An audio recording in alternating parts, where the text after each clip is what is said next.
This week on Your Total Health. Getting old before your time? A closer look at the link between stress and aging. Now, Your Total Health with Hoda Kotb. Hi there, and welcome to Your Total Health. How do you react to stress?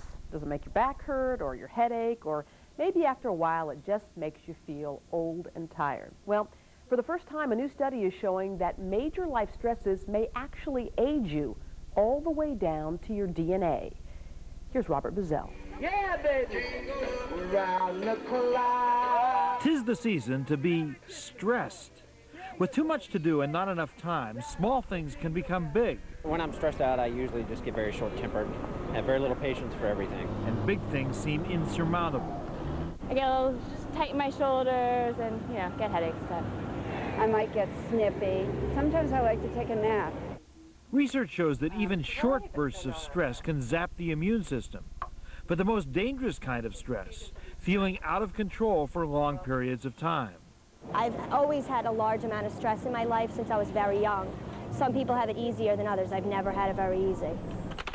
Doctors already know that chronic stress can cause heart disease and other medical problems. And a new study shows it can damage cells in a way that can lead to premature aging.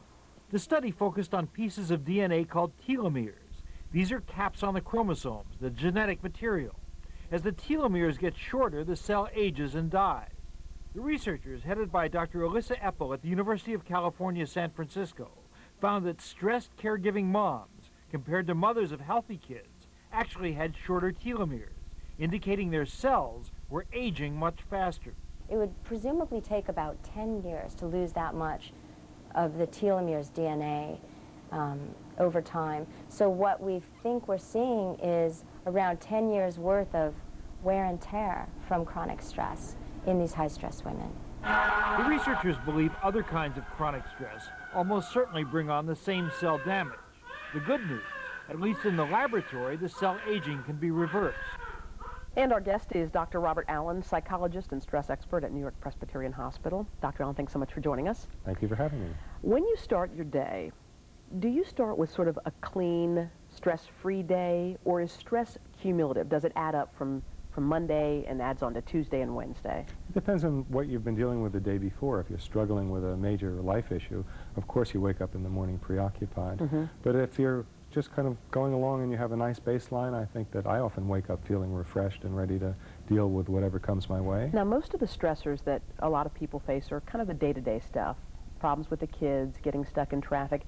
Is some stress more damaging than other kinds of stress, or is it all about the person? Stress is not a bad word. It's not a bad thing. Stress actually just means a force or a tension or a pressure. What people really mean when they talk about stress is distress. The absence of stress, a lack of stimulation, can be one of the most distressing conditions known to humankind. But if you have too much on your plate, it doesn't feel good. Now, again, this new study is out that says your DNA can actually age with stress. What can we take away from that?